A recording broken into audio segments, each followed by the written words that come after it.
Je viens de le recevoir, je ne l'ai pas encore ouvert, mais je sais ce que c'est. Il y a déjà plusieurs jours que je l'attendais. Je dis, alors, quand est-ce qu'ils vont se décider à me l'envoyer? C'est normal, tu participes à un livre, forcément tu as le droit à ce qu'on appelle un exemplaire justificatif, mais alors là, c'est pas n'importe quoi. Je vais vous dire, c'est la première fois que ça m'arrive en 50 ans de carrière et bientôt 15 ans de travail sur H.P. Lovecraft.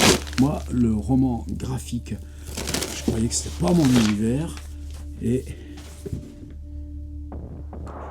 je suis auteur, co-auteur, oh, un petit peu petit, juste dans la postface de Lovecraft, Dernier jour. Écrit par Romuald Giolivo, illustré par Jacob Rebelka. On va revenir sur ce écrit par et illustré par. Et comme là, ils ont fait un graphisme ici, finalement, postface de François Bon, ça arrive presque en plus gros, alors que franchement, non, c'est pas ça, c'est beaucoup plus humble. Alors, Romuald Giolivo, je connaissais pas. C'est un gars qui vit à Bordeaux, et c'est ça justement tout de suite, ce truc de l'écriture.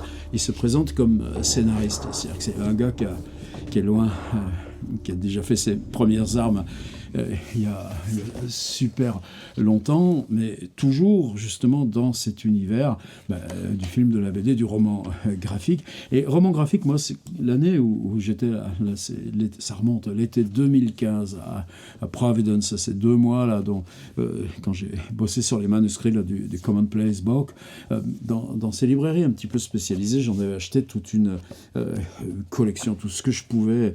Et là, j'avais vraiment pris ça dans la figure, quoi. On n'est pas dans la bande dessinée, on est dans un univers de pure création graphique. Ça veut rien dire dès qu'on met le mot pur. Là, attention, faut faire gaffe. Mais quelque chose qui existait en tant que tel dans un processus de lecture où la narration, le passage d'un endroit à l'autre, et donc la linéarité, l'arrêt sur les surfaces, mais aussi la perception juste là, image de l'ensemble, ça avait valeur autonome. Alors que moi, Lovecraft, je ne sais pas si vous apercevez, là-haut, c'est un rayon de plus 1,20 m d'étagère avec toute la correspondance.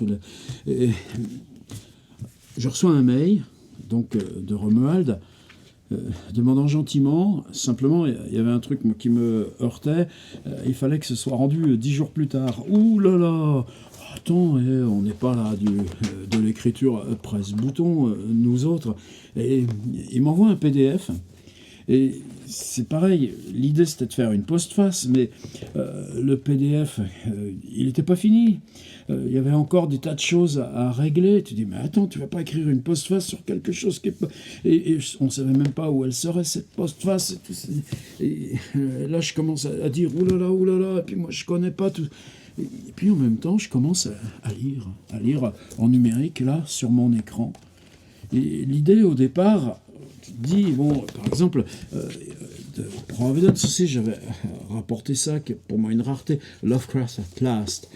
C'est un type qui s'appelle Wallace Conover, qui a fréquenté beaucoup Lovecraft, là, justement dans les derniers mois, dernière année, et qui publie des tas de, en plus son témoignage, mais des lettres, des documents. Donc pour moi, c'est Lovecraft, Dernier jour, et puis c'est une idée qui peut paraître simple, tu dis...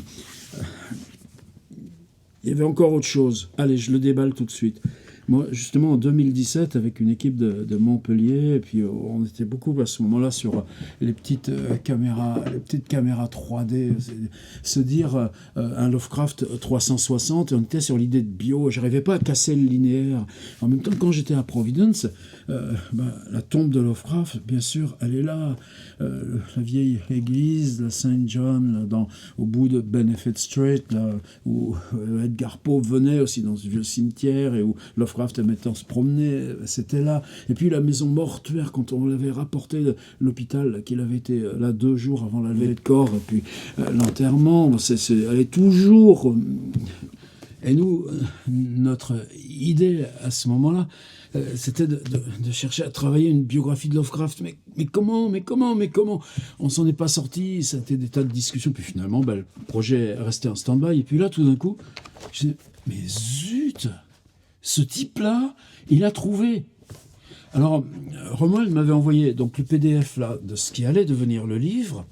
Il m'avait aussi envoyé un fichier, je ne sais plus, ça fait 10, 15, 20 pages, qui était simplement le scénario.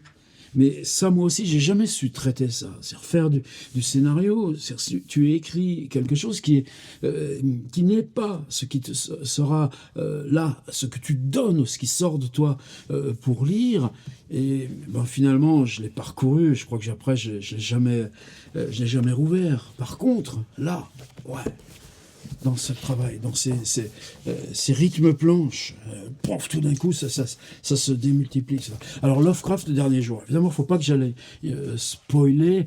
Qu'est-ce qui m'a embarqué, là, tout d'un coup, dans ce truc-là? En plus, pour nous, c'est toujours violent. C'est-à-dire, H.P. Lovecraft, pour moi, c'est une tête qui ressemble beaucoup plus à Pierre Bergogneau. C'est un gars très timide, qui avait un grand rire, tonitruant, mais toujours fringué avec son faux col, sa cravate, quelqu'un qui souffrait quand il avait 15 ans, il s'était cassé la gueule en vélo, il gardait une cassure de nez, ce truc aussi là du menton proéminent, quelqu'un qui souffrait de son visage, mais bon, c'est un auteur, quoi. C'est quelqu'un qui travaille à sa table avec tout ce qu'on peut imaginer là depuis, pas de folklore, mais quelqu'un qui dort une nuit sur deux, qui systématiquement fait une vingtaine de kilomètres à pied par jour, où qu'il soit, et quelquefois dort à sa table. Ses copains se moquent assez de lui parce qu'il suffit qu'il se mette son coude là à sa table à écrire, et c'est comme ça qu'il récupère. Et puis bien sûr la ville de Providence, cette énorme correspondance au jour le jour, mais dans Providence c'est justement toutes ces marches, prendre un bus, aller à 25 kilomètres, revenir à pied par les cambrousses, les hameaux, les ravins, et puis tous les printemps partir 2 mois, 4 mois, toujours sur la côte est, 2 fois pour des séjours consistants à Québec, dans le Vermont, dont il va ramener chuchotement dans la nuit, 3 fois en Floride jusqu'à Mobile, là, ce port de l'Alabama, vous connaissez la chanson de Bob Dylan. Donc c'est quelqu'un dont on a révisé ces temps-ci, et puis tout d'un coup tu arrives à ça, c'est-à-dire toujours cette idée d'un Lovecraft qui devient personnage à l'image de la trouille ou de ce qu'on éprouve quand on lit ce travail sur l'angoisse, l'incertitude, le précaire, dans lequel on est plongé dès qu'on le lit, et qui rend ce travail de traduction si fascinant. C'est comme des mots croisés, tout est hyper précis, il n'y a pas un mot qui ne soit pas déjà une mise en place par rapport à la résolution finale. Et moi, j'ai pas fini, c'est encore quelque chose de vivant dans ma vie. Et donc, se dire, oh là là, attends, postface, ça va bien, mais qu'est-ce qu'il a dans le ventre, le gars? Et plus avec ce travail de l'illustrateur, et je savais rien, ni de Yacoub, ni de Romuald. Et ce qui m'a embarqué, alors on est effectivement dans cet hôpital. Et tout de suite aussi, je me suis aperçu que le travail de doc gigantesque avait été fait par Romuald Giolivo. Par exemple, même moi, je vais transférer mentalement l'hôpital où il était mort sur celui où était mort son père et sa mère, et non, c'est un autre ailleurs dans Providence. Rien que ça, déjà, ça m'a un peu déstabilisé. Et puis, bon, allez, sans spoiler, vous savez que dans Lovecraft, il y a cette invention très très tôt. C'est un moment très complexe. Ça a été mon job. Ça, je l'ai développé. En 1922, là, quand il commence tout d'un coup, lui qui écrit là, dans ce journal, ces associations de journaux amateurs dont il dirige même l'antenne de Boston, il fait tout le temps ses allers-retours, il commence déjà à correspondre. Il a un rêve, et dans ce rêve, c'est un auteur qui pour lui, c'est quelqu'un de son âge. C'est un gars qui est à Cleveland, qui est homosexuel, ce qui n'est pas rien ça, dans ces années-là. Samuel Loveman, qui est poète, mais qui a développé une correspondance avec Ambrose Bierce. Pour eux, c'est le patron. Et Loveman publie son premier livre de poèmes. Et pour Lovecraft, quoi, un type de mon âge qui s'impose là comme écrivain, il y a quelque chose là, blam, une espèce d'onde de choc. Et ça se traduit par un rêve qu'il raconte à un autre ami, Alfred Galpin. Et dans ce rêve, il décrit Loveman qui s'enfonce là dans une espèce de puits souterrain avec des escaliers, un câble de téléphone, et puis tout d'un coup, un espèce de hurlement, il disparaît, et il écrit ensuite une fiction, et cette fiction, il la transpose. C'est plus H.P. Lovecraft, là, bientôt 30 ans, et qui rêve de cet ami, enfin en tout cas de ce gars de son âge avec qui il est en échange de correspondance et qui déjà lui s'impose comme écrivain, Samuel Loveman, mais c'est un narrateur qui s'appelle Randolph Carter. Et ce Randolph Carter, son ami, lui l'emmène là dans ce puits où il va disparaître. Et ce Randolph Carter, très tôt, n'est pas prévu pour revenir au départ, mais il va devenir une espèce de double écrivain de H.P. Lovecraft. On le retrouvera même dans l'affaire Charles Dexter Ward. Et Carter, on le retrouve aussi dans l'Innommable. Il y a très souvent ensuite chez Lovecraft ces duos, même quand ces binômes là, c'est pas exactement le narrateur et celui qui va plus loin dans l'expérience de l'angoisse. Je pense à cette nouvelle qui s'appelle l'Innommable. Même si c'est pas nommé là, même si c'est pas attribué à Randolph Carter, cette figure existe toujours. Eh bien là, Lovecraft dans son lit de mort. Et vous savez qu'on a quelque chose aussi. Alors j'en balance tout en vrac, mais c'est aussi justement pour pas spoiler que j'accumule. On est tout début 1937. Lovecraft aura 46 ans. Là, normalement au mois de 47 ans au mois de juillet, donc il a 46 ans et 6 mois. Depuis 2 ans, il se sent toujours frigorifié.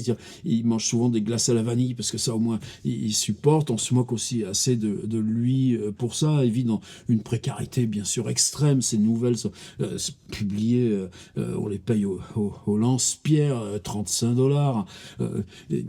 Il n'a jamais publié de livre. C'est juste là, quand il sera à l'hôpital, qu'il recevra enfin une version de Ténèbres sur Innsmouth. Mais cette version de Innsmouth, elle est pleine de coquilles, de corrections, de trucs simplifiés. Pour lui, ça n'accomplit pas du tout le rêve du livre. Lovecraft est quelqu'un qui meurt à 46 ans sans avoir publié de livre. Alors qu'il est, pour nous, un auteur de même taille que des Proust ou des Kafka.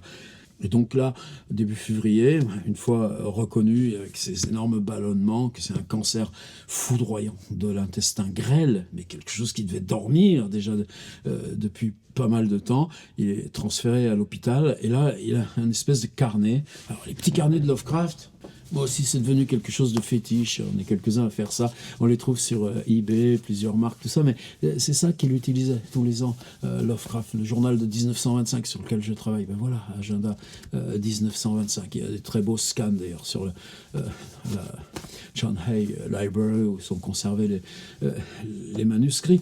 Et il y a un petit carnet comme ça qui s'appelle Death Diary, c'est-à-dire le journal des jours de ma mort, ou les jours de ma mort tout court.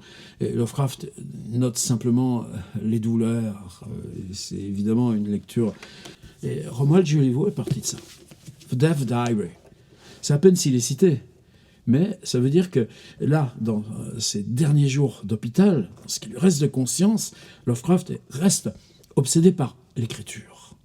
Et ce combat de l'écriture et de la mort, où lui maintenant il est en train de traverser.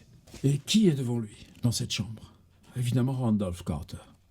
Comment tu ne marcherais pas avec Joliveau ? C'est quand tu es un tant soit peu dans l'œuvre de Lovecraft, tu sais que là, ce personnage de Randolph Carter, il peut être avec Lovecraft dans ces dernières heures. Et à partir de là, la mécanique s'enchaîne. Elle est imparable. Ça aussi, je l'ai traduit sur mon site, parce que je sais pas, j'ai tenté par un tas de façons d'obtenir des droits, et j'y arrive pas. C'est The Private Life of H.P. Lovecraft par Sonia H. Davis. Sonia, c'est celle qu'il rencontre en 1922, qu'il épouse en 1924.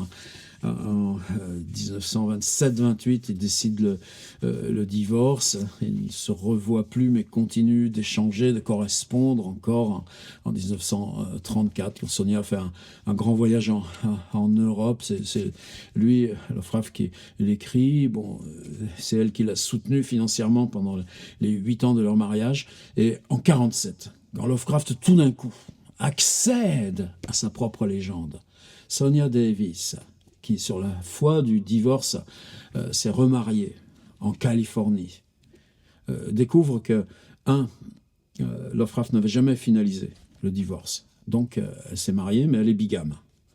2, August Derleth et les exécuteurs testamentaires font peser sur le mariage et Sonia l'idée d'un échec de Lovecraft, ce qui est évidemment pas le cas. Alors elle écrit, là, c'est pas gros, hein, mais là où on a tout, les habitudes alimentaires, les habitudes de sommeil, le premier baiser, comment ils étaient en voyage, la nuit de noces, etc., la vie à New York, l'échec là, de sa boutique de mode sur la 5e avenue, The Private Life of H.P. Lovecraft. À partir de ce moment-là, on a commencé de savoir un petit peu qui était H.P. Lovecraft. Eh bien, évidemment, après Randolph Carter. Comment, même d'un point de vue strictement bête, réaliste, pour Lovecraft, Sonia, là, ne serait pas avec lui dans sa chambre d'hôpital. Alors, il s'agit après de le travailler pour de vrai. C'est-à-dire, si t'en fais un truc au premier degré, tu vas dire, putain, les mecs, bah non. Là arrive... c'est Yacoub et Romuald, quand on a commencé à se faire des zooms là, sur l'idée de cette postface, il n'avait jamais rencontré Yacoub. Yacoub, il vit au fond de la Pologne, là, tout près de la frontière ukrainienne. C'est vraiment pas simple. Et bizarrement, d'où elle venait, Sonia? Elle était émigrée d'Odessa et de la région. Donc précisément, là, à sa famille, de l'endroit même où dessine, là, dans cette solitude là-bas, encore qu'aujourd'hui, je crois qu'il est à quai des Bulles à Saint-Malo, ce week-end, avec Romuald, ce Yacoub, qui lui aussi va investir l'espace illustratif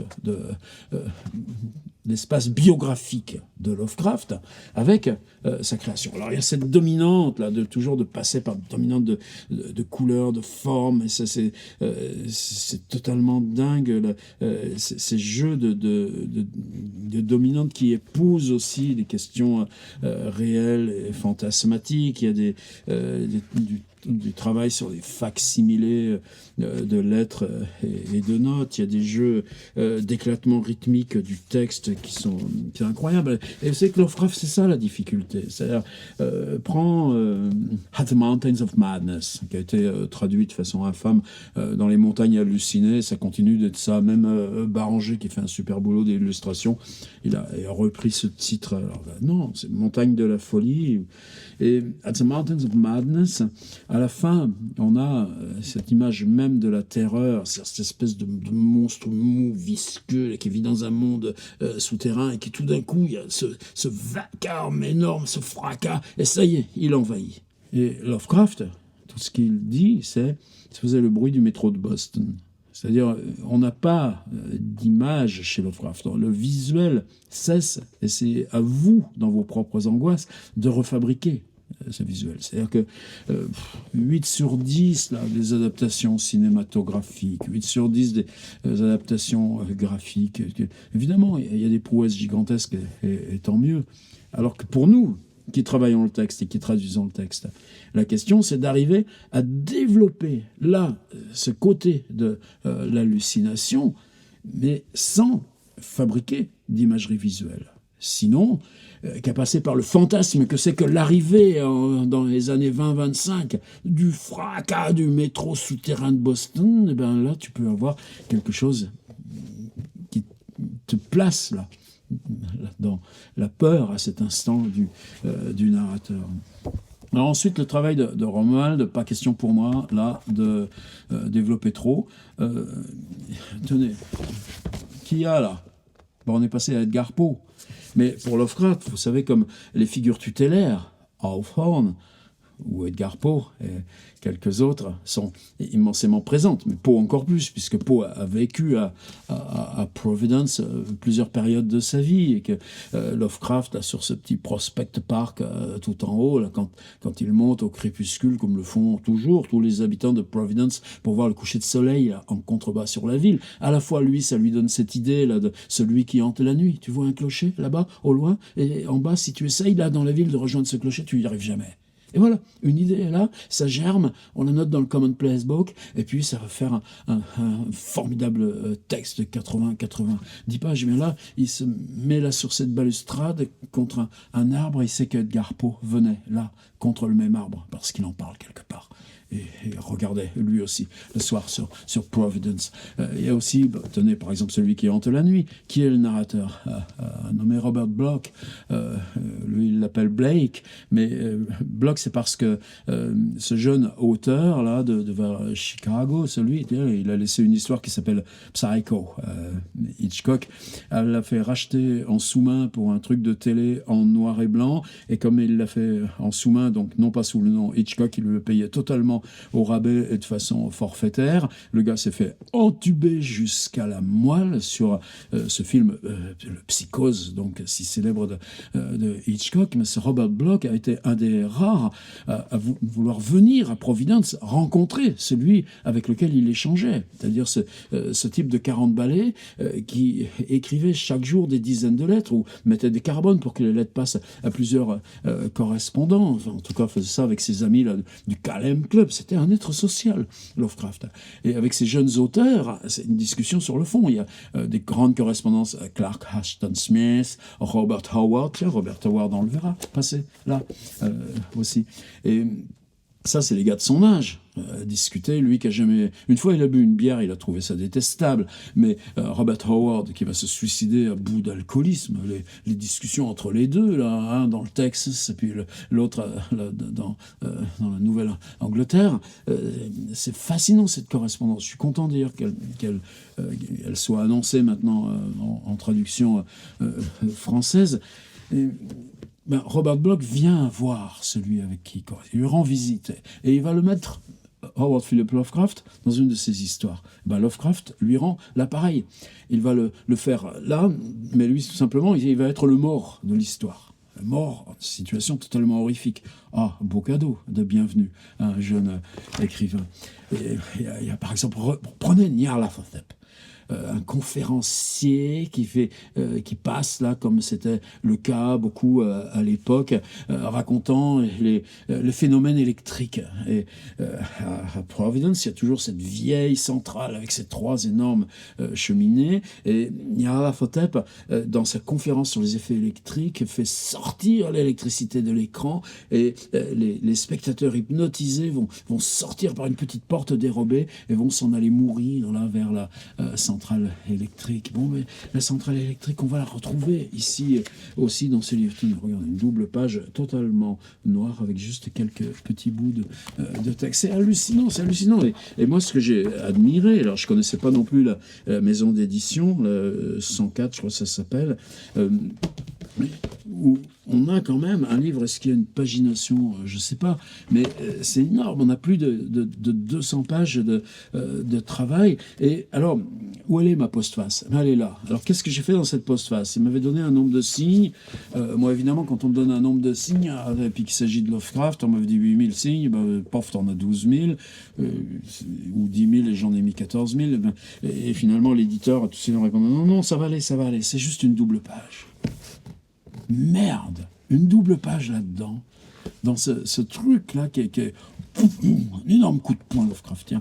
J'ai pris ça comme une chance. Alors qu'est-ce que j'ai fait? Mettre des adjectifs? Oh, le Yacoub, comme il dessine bien. Oh, Romuald, quelle idée. Non, j'ai essayé juste de contextualiser là les personnages. Et pourquoi cette suite de personnages, pour qui ne serait pas familier de Lovecraft et sa biographie, partent d'un principe de nécessité et d'énorme cohérence. Et, par exemple, il y a un travail là sur justement ce travail sur la douleur, sur l'hôpital, sur le personnel, une infirmière noire.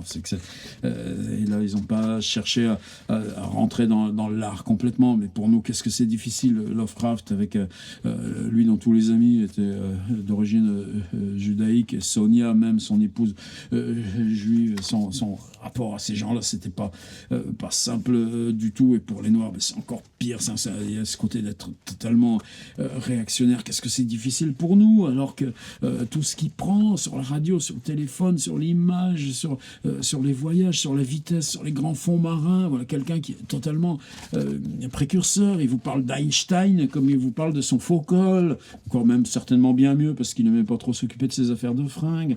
Mais là, juste moi, j'ai essayé en 2 pages de poser le contexte. Mais regardez où elle est la postface. Là, c'est Romuald Julivo. Et puis après, tout d'un coup, ça recommence. Ils ont appelé ça cahier graphique. Et là, Jakub Rebelka s'en va dans ce qui est, par exemple, travail sur le visage de Lovecraft et l'effacement flou du visage de Lovecraft. Et il travaille, et il continue, comme le ferait Francis Bacon. Qu'est-ce qu'on porte, nous, à l'intérieur de nous, du visage de Lovecraft? Et puis ensuite, la documentation, les articles de journaux, comment on prend, comment ça vient, qu'est-ce que c'est qu'un hôpital. Et vous savez que hôpital H.P. Lovecraft, le sien, on ne le connaît pas, mais on a plein d'histoires. Tenez, Ainsmouth, par exemple, mais c'est pas la seule, où même ce tout premier récit, là, où il y a une nuit avec ce type qui parle une langue que l'a collectée d'extraterrestres. On est dans des hôpitaux psychiatriques, et ces hôpitaux psychiatriques, ils sont situés, ils sont inventoriables, ils sont documentables. Et puis le rapport de Lovecraft, toutes ces photos avec ses amis, comment il pose, comment il prend son chapeau. Tenez, je vais finir là-dessus. Qui manque forcément dans ce livre? Eh bien, il manque Bob Barlow. Pourquoi Bob Barlow manque? Bob Barlow, la première fois qu'il écrit à Lovecraft, il ne sait pas qui c'est. Il comprend très vite qu'il a affaire à un gamin qui a 14 ans. La relation va s'ancrer, devenir plus solide. Et Lovecraft, quand Barlow a 16-17, va aller 2 fois résider dans la famille de Barlow, près d'Orlando. Je suis allé l'an dernier. Et Barlow, c'est quelqu'un qui échange. Lovecraft, maintenant, il n'a jamais changé de machine à écrire. Il a toujours sa vieille Remington qu'il a achetée quand il avait 16 ans, donc en 1908, pour ses articles sur l'astronomie. Bon, 10 ans plus tard, l'évolution fait qu'il y a des machines. Il y a, par exemple, Jack London, dans les mêmes années, il a un modèle qui s'appelle The Silencer de Remington aussi. Et évidemment, c'est beaucoup plus souple, beaucoup plus silencieux, mais Lovecraft haït la dactylo. Donc c'est plus tard August Derleth qui va transcrire, d'abord fautivement, d'abord en simplifiant quand il est fatigué, ou il ne transcrit pas ce qui lui paraît illisible. Et Barlow, lui, par exemple, échange avec Lovecraft, dit: je vais vous dactylographier sur des petites fiches du même format les 220 histoires, là, ils sont 190 à l'époque, de Commonplace Book, et moi, je garde votre manuscrit original, et vous, la dactylogramme, et vous, là, sur la version dactylographiée, exactement de même format, vous pouvez corriger, vous pouvez annoter, vous pouvez préciser dans quelle histoire vous avez utilisé ça, vous pouvez en rajouter d'autres, et les 190, là, dans les 2 dernières années, vont devenir 220. Donc, Bob Barlow, c'est lui aussi qui hérite du manuscrit dans l'abîme du temps, et on le retrouvera, parce qu'il va il va se suicider à Mexico, où les jeunes profs, mais une étudiante en gros qui a pas eu son examen, menace de le dénoncer pour son homosexualité, préfère se suicider. On retrouvera seulement en 2010 le manuscrit de Dans l'abîme du temps chez une de ses anciennes étudiantes qui vient de mourir. C'est la sœur qui trouve ce paquet de papier. Elle se dit tiens, Lovecraft, ça me dit quelque chose. Alors l'intelligence, sa sœur, elle vivait à Hawaï. Voilà le destin des trucs de Lovecraft. Ben, Bob Barlow, il est pas en Californie, mais en tout cas peut-être dans l'Arizona, Phoenix, où il vient entrer à l'université. Quand il reçoit l'annonce, le télégramme de la tante de Lovecraft annonçant sa mort, il part aussitôt, des trains, des bus, de nuit, le jour, et il arrive le surlendemain des obsèques de H.P. Lovecraft. Il aura manqué ça. Et ça va être la guerre ensuite entre lui et August Derleth. Mais c'est Barlow qui a l'intelligence aussi, étant le légataire des archives de Lovecraft, de les déposer, de demander à ce qu'elles soient, à ce que la bibliothèque universitaire, là, la John Brown University à Providence, qui était propriétaire de la baraque, la chambre qu'occupait Lovecraft, petit appart qu'il occupait avec une chambre pour lui, une chambre pour sa tante survivante et puis une pièce commune à usage vague de cuisine et de se débarbouiller. On ne parle pas de douche, il a connu ça à New York 2 fois quand pour sa nuit de noces en gros. Barlow, qu'est-ce qu'il va faire? Il va photographier la chambre de Lovecraft. On a 2 clichés de ce qu'était la pièce à vivre de Lovecraft. Tous ces objets sont là. J'ai ça sur mon blog, vous trouverez facilement. Je fais une vidéo dessus aussi. Et il y a l'ombre de Lovecraft. Il va photographier l'ombre de Lovecraft. Ben, je crois que Julivo, Romuald, dans son idée, alors comment ils ont travaillé tous les deux avec cette idée de partir du scénario, comment quelqu'un comme Yacoub, à l'autre bout de l'Europe, interprète le scénario et repart lui aussi de l'invention. Ils ont eu la gentillesse de me dire que mon propre travail avait compté là pour les pistes d'exploration et de documentation. Ben, c'est moi qui remercie.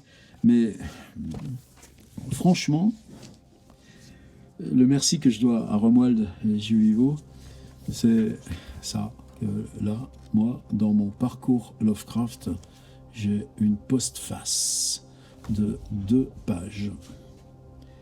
Et vous voyez, là, ils ont mis une page que j'avais pas dans mon PDF qui s'appelle Distribution. Randolph Carter, Sonia, Harry, Nyarlathotep, Jacques, James, Maurice, Paul, Reinhardt, Samuel, Frank. Moi, je sais les noms qu'il y a derrière. Clark Ashton Smith, ben c'est Clark, Robert Howard, August Derleth, ainsi de suite. Le chat noir, parce que c'est la lecture d'Edgar Poe et le rapport, et Howard, qui finit juste à la fin de la distribution. Puis vous savez qu'un des paradoxes de Lovecraft, c'est comment, par exemple, tous ces grands auteurs, de Cocteau à Borges, eux ont reconnu immédiatement le fantastique de Lovecraft comme quelque chose de littérature, et pas ce qu'on a appelé plus tard la fiction, la science-fiction, le fantastique, ou maintenant tout ça par les jeux de rôle, ces choses qui tiennent à l'horreur. Non, Borges aussi traverse le livre. Alors, évidemment, on est dans le roman graphique, c'est un sacré objet, reliure toile, des trucs un peu dorés. Le dernier jour de Howard Phillips Lovecraft, Julivo, Rebelka, et parfait pour la signature. Et désolé, les gars, que dans la fausse couve, je prenne une place encore plus visible que la vôtre. Ça, c'était le problème de leur graphiste, pas le mien, mais j'en suis sacrément fier. Je l'ai reçu, mon exemplaire justificatif. Merci.